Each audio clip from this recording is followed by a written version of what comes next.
Assalamualaikum warahmatullahi wabarakatuh.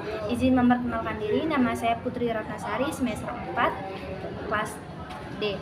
Di sini saya akan mempresentasikan makalah yang berjudul Divine Law dan Man-Made Law sebagai teori hukum. Judul besarnya Bangunan Hukum Islam di Indonesia. Hukum Islam dikategorikan sebagai divine law karena aturan-aturannya yang ada di dalamnya dibuat langsung oleh Tuhan untuk mengatur kehidupan manusia di dunia. Bila kita memperhatikan pengertian di atas, betul-betul menempatkan hukum Islam sebagai entitas yang murni bersifat top-down dan melepaskan aspek-aspek historis sosiologisnya. Sebagaimana yang dapat kita pahami pula dari kutipan di bawah ini, konsep hukum menurut usul fikih pada dasarnya terletak di atas pandangan bahwa hukum itu bersifat keagamaan. Sejak periode paling awal sejarah Islam, hukum telah dipandang sebagai keluar dan merupakan bagian dari syariah. Adapun syariah sebagaimana telah dijelaskan adalah pola tingkah laku manusia yang diatur oleh Allah Subhanahu wa taala. Konsep hukum seperti itu sejalan dengan pandangan bahwa hukum itu harus bersumber langsung atau tidak langsung dari wahyu Tuhan, yaitu Al-Quran, dan penjelasannya dari Nabi Muhammad SAW yang disebut sunnah. Bila kutipan di atas dikaitkan dengan politik, maka itulah yang disebut dengan demokrasi negara Islam. Sifat demokrasi negara Islam menunjukkan kepercayaan terhadap supremasi hukum suci yang menjadi sumber otoritas pemerintahan. Peraturan suci seperti secara inheren memiliki karakter supranatural dan yang luar biasa, supranatural and extraordinary karakter.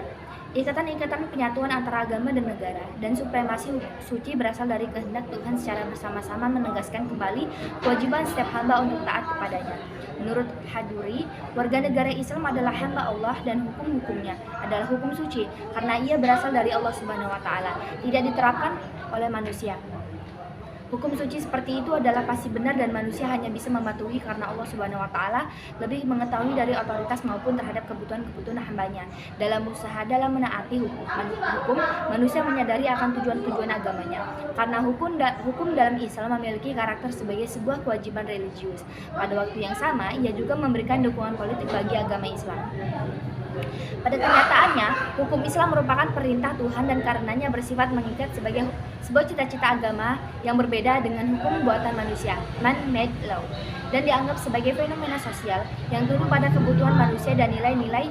Karena alasan itulah hukum dalam pandangan pemikir-pemikir muslim pada kenyataannya bukanlah termasuk kajian yang independen dan empiris.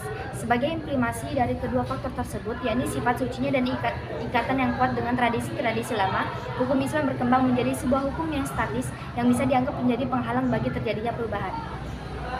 Kemudian, perkembangan hukum Islam di Indonesia. Pada bagian ini, kita akan mendiskusikan relevansi epistemologi hukum Islam Indonesia dengan pembangunan hukum Islam Indonesia dengan pembangunan nasional. Namun, sebelum kita lebih jauh membahas persoalan tersebut terlebih dahulu, sebaiknya mengetahui apa yang dimaksud dengan hukum nasional. Mengapa membutuhkan hukum nasional dan bagaimana caranya kita mewujudkan hukum nasional tersebut. Melalui penjelasan terhadap aspek-aspek inilah kita akan mengetahui relevansi epistemologi hukum Islam dengan pembangunan hukum nasional. Kemudian pembangunan hukum di Indonesia. Dalam rangka membangun sistem hukum nasional, pemerintah menerapkan kebijaksanaan untuk memanfaatkan 3 sistem yang eksis living law di Indonesia, yaitu sistem hukum adat, Islam dan Barat Belanda sebagai bahan bakunya. Ketiga sistem hukum sangat berkontribusi dalam pembangunan hukum nasional. Tatanan-tatanan hukum nasional Indonesia harus mengandung ciri-ciri sebagai berikut. Yang pertama, berwawasan kebangsaan dan berwawasan nusantara, mampu mengakomodasi kesadaran hukum kelompok etnis, kedaerahan dan keyakinan agama, sejauh mungkin berbentuk, bertulis dan terunifikasi, bersifat rasional dan mencakup rasionalitas efisiensi, rasionalitas kewajaran, rasional kaidah dan nilai. Kemudian responsif terhadap perkembangan aspirasi dan ekspektasi masyarakat.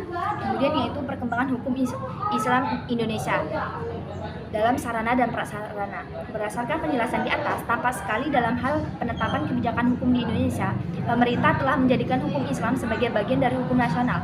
Kondisi seperti ini tidak semata-mata terjadi di Indonesia, tetapi terjadi pula di negara-negara berpenduduk muslim baik yang memiliki konstitusi Islam maupun yang tidak memilikinya.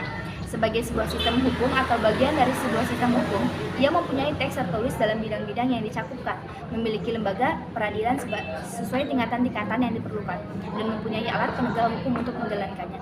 Sekian presentasi dari saya. Apabila ada kesalahan, saya mohon maaf kepada Allah, saya mohon ampun. Saya akhiri. Wassalamualaikum warahmatullahi wabarakatuh.